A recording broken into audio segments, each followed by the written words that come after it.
इन्डियारि दिनै नैथि खेबनि थाखाय आं कर'ना भाइरासखौ लानानै बे भिडिअखौ बानायनो लादों। इन्डियायाव जोङो सानफ्रोमबो केसखौ बारायबाय थानाय नुनो मोनगासिनो दङ। अलमस्ट स्टेज 3 आव सफैबाय इन्डियाया। आं बे भिडिअआव स्टेटासखौ बुजायनो लायाखै। आङो बे भिडिअआव जोङो एज एन इन्डिभिजुवेल जोङो मा प्रिभेन्टिभ मेजार्स फल' खालामनो हायो गावखौनो गाव एसेबाबो बासायनानै दोननो थाखाय आं बिनि सायावसो बानायगोन। थ' फार्स्ट इम्पर्टेन्ट स्टेपआनो जाबाय आखाइ सुनाय। थ' आखाइ सुनायाव माखासे स्टेप्स फल' खालामनांगोन। जुदि सोरबा घड़िफोर गानदोंबा घड़िखौ खेवनानै दोनग्रोनांगोन। फुल स्लिभ्स गानदोंबा बेखौ फिला खुन्थिसिम हमनानै लानांगोन। बेनि उनाव आखाइखौ सुखांनानै साबोन फुनाय समाव जोङो 6 पइन्ट्स आखाइखौ बोरै फुनांगोन बेखौ 6 पइन्ट्स जोङो नोजोरफोराव लानानै आखाइखौ सुनांगोन। थ' फार्स्ट पइन्टआनो जाबाय आखाइखौ बे पार्टखौ सुनाय। थ' फार्स्टआवनो जोङो आखाइखौ सुनांगोन। आं आसिखौ माने बेबायदि सुजायो जाहाथे बे आसिनि खनायाबो सुजायो। थ' फार्स्ट स्टेपआव जोङो आखाइखौ बिदि फुगोन।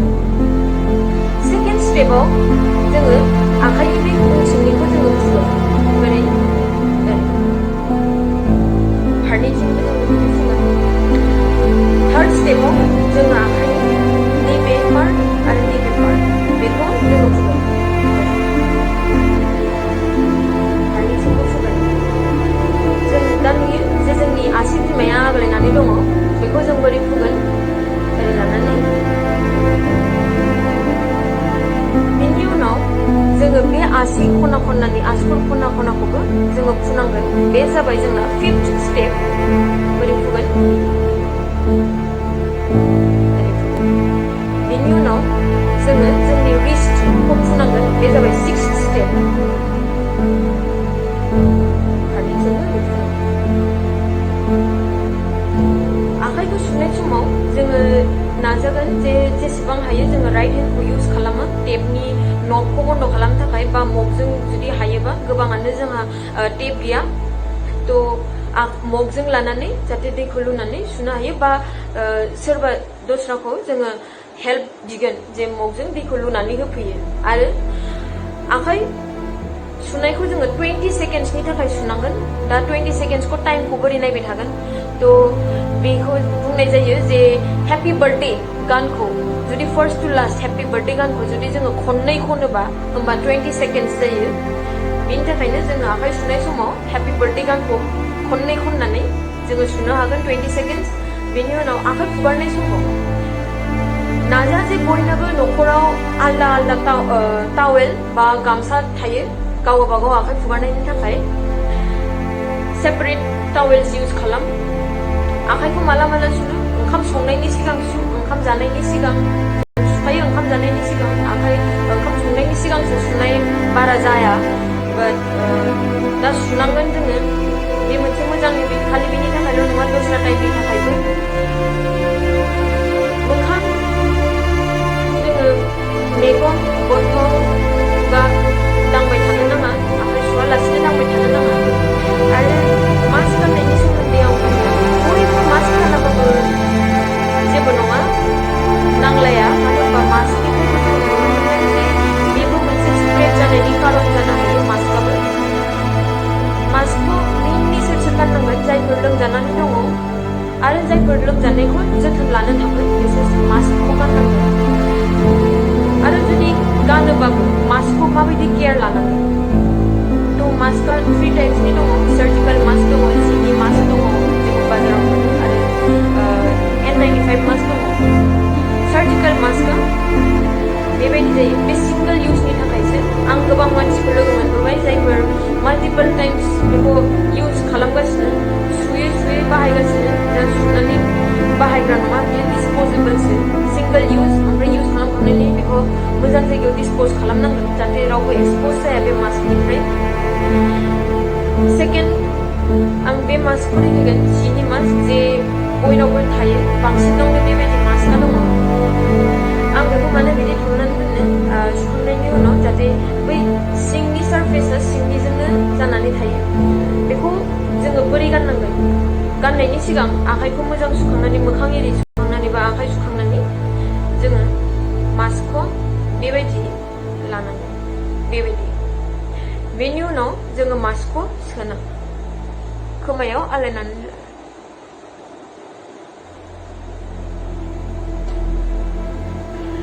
मास्कखौ जेसे हायो ट्राइ खालामनांगोन जे जोङो मास्कनि सिंथिंजाय जाहाथे दाङा मास्कनि बाहेरा बिराद एक्सप'ज जानानै थायो आरो दा मास्कखौ बोरै खुनांगौ जोङो बे आसिखौ जोङो ओरै सोगोन ओमफ्राय बेनि उनाव जोङो थामखौ ओरै लागोन फारनैथिंबो जोङो बिदिनो खालामगोन ओरै लानानै जोङो बोखारबोगोन ओमफ्राय बेबायदि मास्कखौ डाइरेक्टलि इउज खालामनायनि उनाव डाइरेक्टलि बेखौ बबेबा मोनसेयाव दोननानै इमिडियेटलि जोङो सार्फजों बा साबोनजों जों सुनांगोन N95 मास्क आंनाव गैया बेखौ आं आंनि लोगोखौ खावलायदों देखायनो थाखाय बियो देखायगोन हेलौ आं डक्टर virase बसुमतारी आं दिनै नोंथांमोननो N95 मास्क मारै गाननांगौ बेखौ देखायनो सानदों आंनाव मोनसे N95 मास्क दं आखाइजों ओरै हमनानै सिंनिखौ मालाबाबो गाना सिंनि मोजां नोंनि आखाइनि गेजेराव देखायनांगोन देखायनांगौबा मोजां नङा नोंनि खुगायाव हाबनानै गोलोमगोन ओरै मास्कखौ मोननै इलास्टिक गन्थंआव खुगायाव ओरै टाइटलि फिक्स खालायनानै नैबे गाहायनिखौ गानगोन बे गाहायनिखौ ओरै लानानै ओरै खादो मोननै इलास्टिक बेन्ड होदो मानो होनबा बेखौ टाइटलि गाननांगौ टाइटलि गानबासो बारा साइड ओमफ्राय गोजौ गाहायनिफ्राय हाबनाय नङा बार हाबोबा बिजानुआ हाबफागोन बेखौ लोमजाहोनो थाखाय खुलिफिननो थाखायबो मास्कखौ ओरै बाहेरायाव बख'नानै गाहायनि ओरै बख'ग्रोदो बेनि उनाव बे गन्थंखौ ओरै बख'दो मास्कखौ ओरै लादो बिथांनिसिम गोजोननाय थाबाय दा जायफोर न'निफ्राय इमारजेन्सि पार्पसाव न'निफ्राय ओंखारलांनांगौ जादोंमोन बिसोरो न'आव हाबनायनि सिगां मा खालामनो न'आव सफैबा जों बर'ना बांसिनानो न'नि बाहेराव दैखर बा बाथरुम टयलेटफोराबो न'नि बाहेरावनो थायो बांसिनानो स' आं बुंगोन जे बाहेरावनो जा जि जोम गाननानै थांदोंमोन बेखौ जाहाथे बाहेरावनो फैनानै इमिडियेटलि सुस्रांजोबो आरो गावबो दुगैस्रखांनानैसो न'आव हाबो न'आव हाबनाय समाव जों नायनांगोन जे जेला जों दरजाखौ नारगोन बा हायोबा खिला खुन्थिखौ इउज खालाम आरो हायाबा लेफ्ट हेन्डखौ आगसि आखाइखौ जाहाथे बांसिन बेबहार खालामो बेफोराव बांसिनानो जोंना गोबाङानो सेनिटाइजार्सखौ एफर्ड खालामनो हायाखैबा मार्केटाव एभेलेबल गैया गोबांनानो गैया सेनिटाइजार्स स' टेबोल बा जेफोर बांसिन दांबाय थानाय जायो टेबोल चेयार दरजानि हेन्देलफोरखौ जोङो सार्फनि दै बा साबुननि दैजोंबो जोङो सुनानै लाबा जागोन जायफोर आसामनि बाहेरायाव थानानै फैदों आं बिसोरनिसिमबो माखासे खोथा आं खावलायनो सानदों जायफोरखौ ह'म क्वारेन्टाइनाव दोननाय जादों जेसेबां हायो न'आवबो सिंगल रुमाव थानो नाजा न'खरनि मानसिफोरनिफ्रायबो एसे डिसटेन्सखौ मेनटेन खालाम बांसिनानो यांस्टार्स जायफोर बाहेरनिफ्राय फैदों थ' यांस्टार्सफोरना इमिउनिटिया एसे स्ट्रंसिन जानो हागौ बेनि थाखायनो जानो हागौ जुदि भाइरासआ दङबाबो सिमटम्सआ श' जायाखै स' जों बेबायदि मानसिखौ जों केरियार होननानै बुङो दा न'खराव गथ'फोर थानो हागौ बा बोराय बुरै थानो हागौ प्रेगनेन्ट वुमेनफोर थानो हागौ बिसोरना इमिउनिटिया एसे खमसिन जायो जायफोरा जुदि एक्सप'ज जायोबा थाबैनो सिमटम्सखौ मोनो स'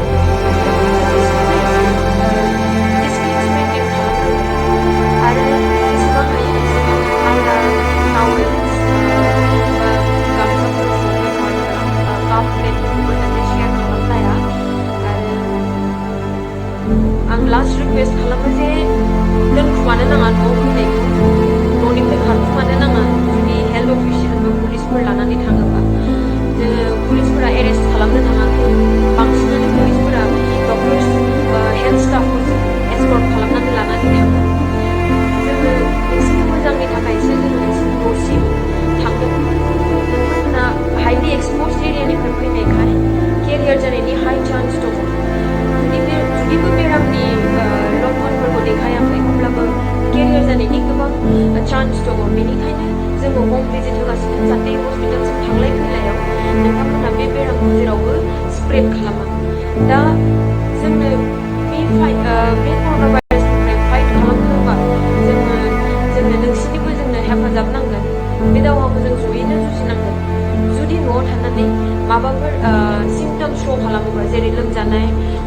मोननाय गुजुनाय, गारमा सानाय, हां लानो खस्थ' मोननाय, डायरिया जानाय, जुदि बेफोर सिम्पटम्सआ श' जायोबा होमबा जोङो इमिडिएटलि इनफर्म खालाम, जों टिम हरगोन नोंसोरखौ हस्पिटालाव, होमब्लासो लाबोनाय जागोन। बेमार जाया जेबो लक्षण देखायाबा जोङो हस्पिटालाव लाबोआ, मानो होनबा हस्पिटालाबो मोनसे इनफेक्शियास हाब जानानै थायो जुदि बेमार फैयोबा। बेनिखायनो प्लिज आं रिक्वेस्ट खालामो जाहाथे रावबो खारखुमाया थाखुमाया।